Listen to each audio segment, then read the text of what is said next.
Hello and welcome to this video in which I will be talking about my first impressions of the new Apple software which will be coming to iPhones in the fall, which is iOS 8.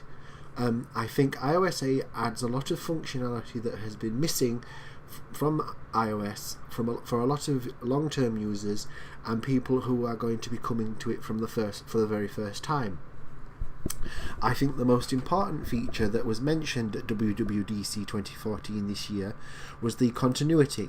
I think that it adds a lot of functionality to iOS, so you can go from using the Numbers application on the iPhone, and then if you want to use the bigger screen to take full advantage of that bigger canvas, you can then go to a MacBook Air or a MacBook Pro or an iMac or even an iPad, and you can pick up from where you left off. I also like the idea that it includes the ability to take the text messages that you have on your phone and display them on the desktop if you're wanting to use the desktop to get some real work done, or a laptop for that matter. I think that's good because you not only does it display them for you, but you can also respond, and the phone doesn't have to necessarily be next to the computer itself. It can be on the other side of the room, and I think that that's very important, and that's a very good thing for iOS 8 in terms of what it's going to offer people. In terms of the notifications, I think that what will happen with that is with the ability to respond to them on the notification shade rather than having to delve into apps struggling with that concept of going in from one app to the other and responding, that sort of way. I think that having the ability to respond on the notification shade, so for example liking a Facebook post or commenting or responding to a text message, that's very good and a very good thing that's going to come to iOS later this year in probably September time. Another good thing that I think is important is the extensibility. So one of the big problems on iOS was the ability to copy links or copy photos or take a piece of information from one app and then put it in another app, and it would get very complicated and convoluted. And I think the extensibility sort of framework tries to minimize that and make it much simpler so that apps can talk to each other. So for example, if you want to share a picture from Facebook and put it into Flickr or into Instagram or other apps like that, or other situations like that, it makes it a lot easier to do and a lot simpler to execute, and I think that's very good. And also the ability to swap your keyboard for a third-party keyboard. So far, the only two names that have been dropped in terms of official partners for these new keyboards is Swift and Swipe, and they're the only two that I know have been named as official third-party keyboards that are going to be coming to iOS in iOS 8.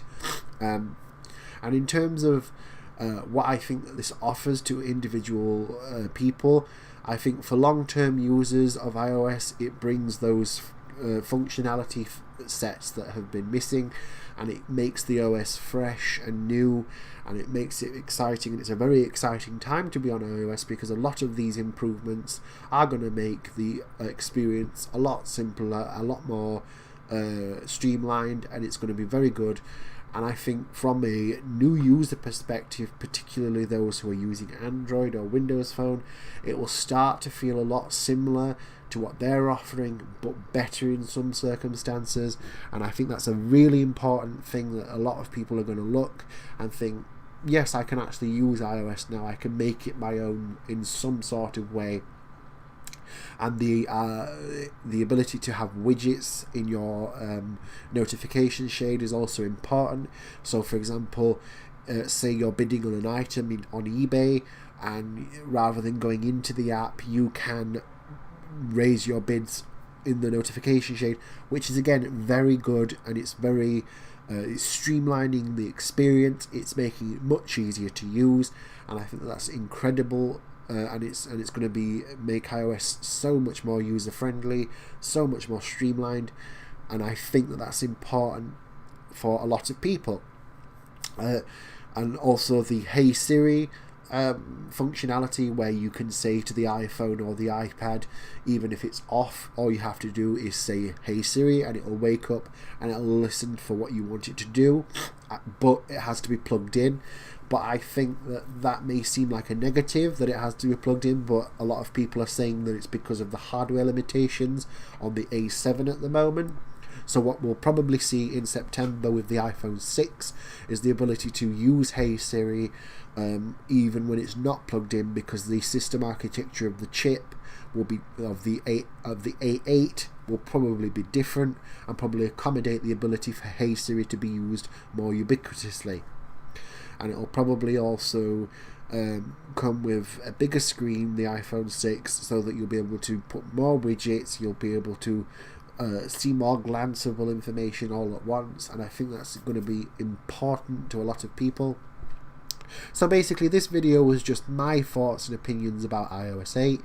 Now I want to know what your opinions and thoughts are about this new software update that's going to be coming in September. If you have any comments, please leave these in the comments section below. I'll read them all. I want to start a debate and talk about this new software update. I want to know what you think. Please let me know.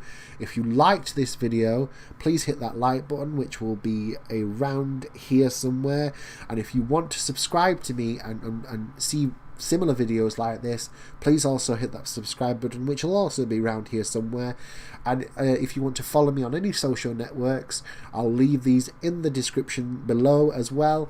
And I hope to see you all in a future video, and I thank you very much for watching this video. Thank you very much for watching, and goodbye.